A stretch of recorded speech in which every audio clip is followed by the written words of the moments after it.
Magandang araw mga kabat expert. May isang NE60 Amaron battery tayo ngayon na nakakabit sa Toyota Vios. Pinapacheck lang ito ng tao ng may-ari dahil napapansin daw nilang nalulubat ang battery. At kung kailangan daw i-charge, ipapacharge na rin nila sa atin.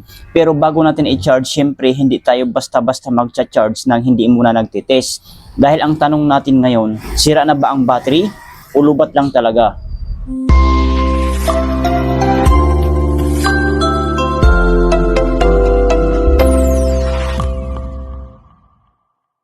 At dahil 4 months pa lang daw itong ginagamit ng may-ari, interesado silang malaman kung ano ang magiging resulta ng battery analyzer. Kaya mga kabat expert, itis muna natin. So ito po ang battery natin ngayon. Ito po, Amaron po ito. Yan, Amaron Blue. Kita ko lang, yan. Amaron Blue. Ayan po. Ito po ay NE60 ang size sa battery na ito. NE60 Amaron battery. Nakakabit ito sa Toyota Vios. Ayon sa nagdala, nasa 4 months pa lang daw ang paggamit ng may-ari. Pero kahit medyo bago-bago pa ang battery, possible pa rin itong ma-discharge o malubat depende sa paggamit ng sasakyan. Kaya hindi porkit lobat, automatic na sira na agad. Importante ang tamang testing. So ngayon, ikakabit natin ang battery tester o battery analyzer. Ito po ang itsura. Ayan. So, siyang dalawang alligator clip na kulay pula at itim. So, itong kulay pula, ito natin kakabit sa plus sign ng battery dyan. Pakian siya. Plus sign po yan. Tandaan natin palagi ha, kulay pula po. Dyan siya. Yan. Itong kulay itim naman na alligator clip ng battery tester o battery analyzer, dito sa minus sign. Yan. Pagayan siya. Yan. So, kusa na po magtuturno ng ating battery tester o battery analyzer.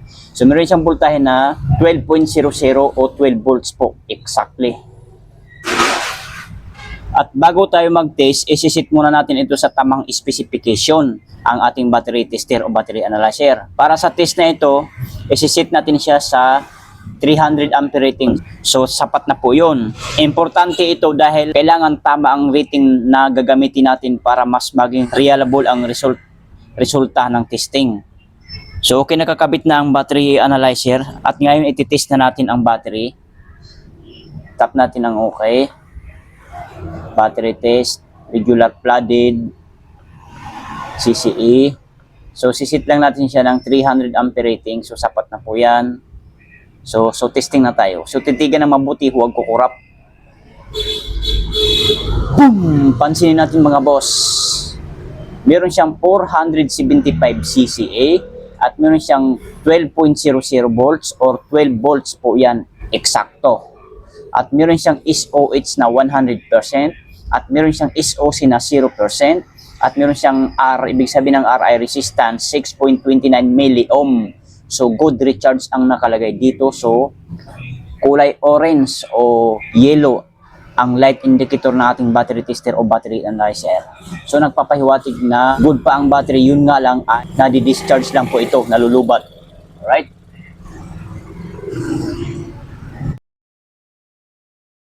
So ngayon ito ang magandang pag-usapan. Makikita natin na 12 volts lang ang battery at SOC niya ay 0%, di ba?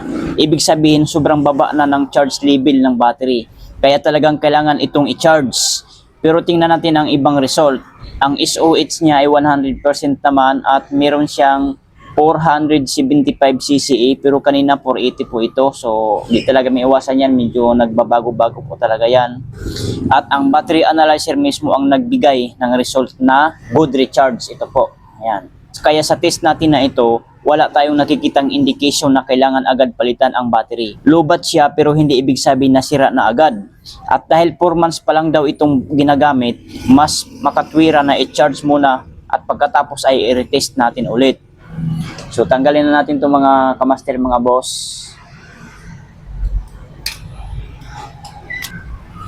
Pero mga kabat expert, mga kamaster, may isang bagay tayong dapat tandaan. Kung ang battery ay paulit-ulit na nauubusan ng charge, hindi sapat na sabihin lang na i-charge natin ulit. Kailangan din nating alamin kung bakit siya nalulubat ng paulit-ulit. Maaaring may problema sa charging system ng sasakyan. Maaaring hindi madalas gamitin ang sasakyan. Maaaring may naiiwan na ilaw o accessories. O maaaring may parasitic drain. Kaya kung pagkatapos ma-charge ay mabilis naman itong malubat, kailangan nang i-check ang charging system at electrical system ng sasakyan.